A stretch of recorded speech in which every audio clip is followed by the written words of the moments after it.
नमस्कार. तुम्ही आमच्या मागच्या गुलाब मोदक म्हणजेच रोज मोदक या व्हिडिओला दिलेल्या भरभरून प्रतिसादाबद्दल खूप खूप धन्यवाद. तुमच्या याच प्रेमामुळे आज आम्ही घेऊन आलो आहोत बाप्पासाठी एक शाही नैवेद्य, उकडीचे राजभोग मावा मोदक. एक छोटीशी विनंती तुमच्याकडे आहे. आमचे अनेक प्रेक्षक व्हिडिओ पूर्ण बघतात पण चॅनलला सबस्क्राइब करायला मात्र विसरून जातात. पण तुम्ही प्लीज विसरू नका. आता सबस्क्राइब बटन दाबून आमच्या परिवाराचा भाग व्हा. आता पारंपरिक उकडीच्या मोदकात जेव्हा केशर, ड्रायफ्रूट आणि माव्याचं राजशाही सारण भरलं जातं तेव्हा त्याची चव खरोखरच अप्रतिम लागते. हे मऊ, लुसलुशीत आणि चविष्ट मोदक अचूक कसे बनवायचे हे पाहण्यासाठी हा व्हिडिओ शेवटपर्यंत नक्की बघा. उकडीचे राजभोग मावा मोदक बनवण्यासाठी सर्वप्रथम आपण त्यासाठी सारण तयार करूया. एका कढईमध्ये मी 3 टेबलस्पून साजूक तूप घेतेय आणि आता यामध्ये 1 वाटी खिसलेलं ओलं खोबरं घालायचंय. आणि आता हे ओलं खोबरं 2 ते 3 मिनिट असं छान व्यवस्थित परतून घ्यायचंय. ओलं खोबरं मी तुपामध्ये 3 मिनिटं परतून घेतलेलं आहे. आणि आता यामध्ये आपल्याला 1 वाटी किसलेलं गूळ घालायचंय आणि हे व्यवस्थित खोबऱ्यामध्ये मिक्स करून घ्यायचंय. जर तुम्हाला कमी गोडाचे मोदक हवे असतील तर तुम्ही गुळाचं प्रमाण कमी करू शकता. पण 1 वाटी खोबऱ्यासाठी 1 वाटी गूळ हे एकदम अचूक प्रमाण आहे. तुम्ही बघू शकता गूळ आता खोबऱ्यामध्ये व्यवस्थित विरघळलेला आहे.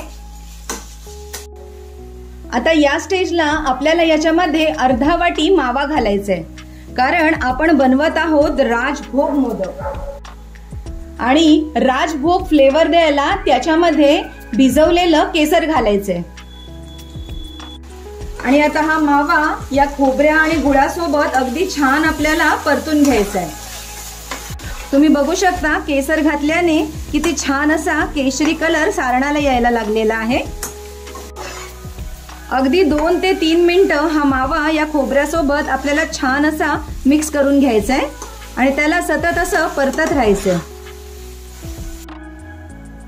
तुम्ही बघू शकता मावा असं छान मी परतून घेतलेला आहे. याला जास्त या सारणाला ड्राय करायचं नाहीये, असं रसरशीतच ठेवायचं आहे.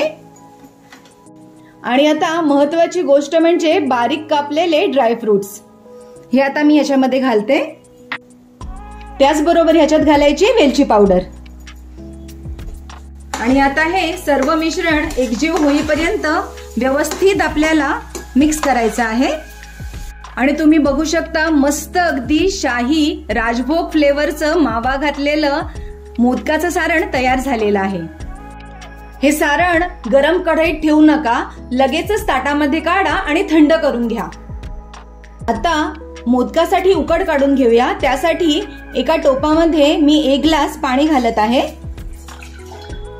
त्याचबरोबर या पाण्यामध्ये 1 चमचा साजूक तूप घालते आणि यामध्ये 3 ते 4 टेबलस्पून दूध घालायचे.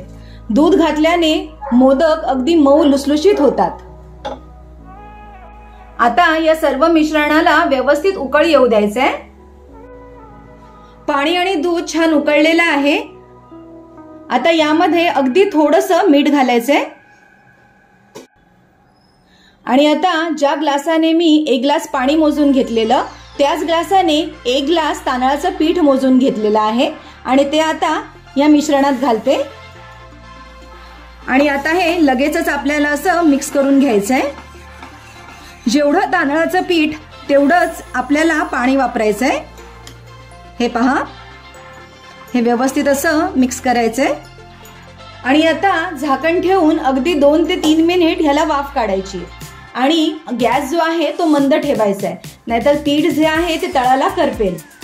2 ते 3 मिनिटांनंतर हे पीठ मी एका ताटात काढून घेतलंय आणि हाताला चटके लागू नये म्हणून स्मॅशरने हे असं आपल्याला पीठ छान असं मळून घ्यायचंय.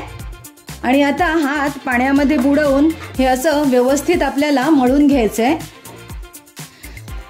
जर आपण पीठ छान शिजवलं आणि त्यानंतर छान अगदी मौसूद असं मुलायम मळून घेतलं तर मोदकाची पारी देखील अगदी व्यवस्थित आपल्याला लाटता येते. हे पहा, तुम्ही बघू शकता किती मुलायम सॉफ्ट असं मी पीठ मळून घेतलेलं आहे. अगदी हे मुलायम आणि सॉफ्ट झालेलं आहे. हे पहा, पिठाचा गोळा तांदळाच्या पिठात आपल्याला घोळवून घ्यायचा आहे आणि पारी लाटायची आहे. जास्त पातळही नाही आणि जास्त जाडही नाही, अशी ही पारी आपल्याला लाटायची आहे.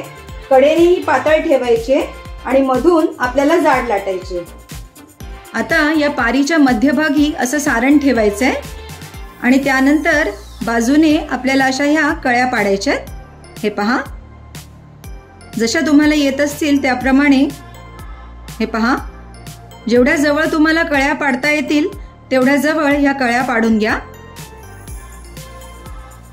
आता सुंदर अशा कळ्या पाडून झालेल्या आहेत आणि त्यामध्ये आपलं हे राजभोग फ्लेवरचं मावा घातलेलं सारण देखील किती छान दिसत आहे.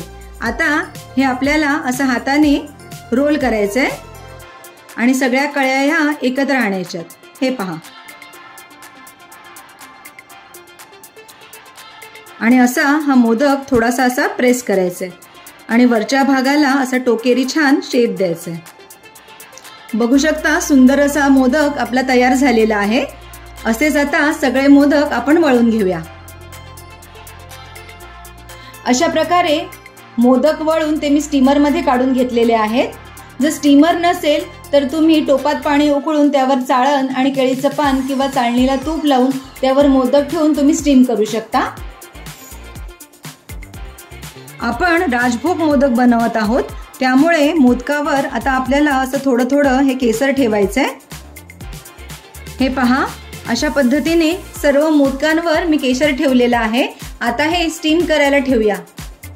12 ते 15 मिनिटं मी मोदक स्टीम करून घेतलेले आहेत आणि तुम्ही बघू शकता आपले मोदक अगदी छान स्टीम झालेले आहेत आणि या केशराचा किती सुंदर कलर आलेला आहे मोदकावर.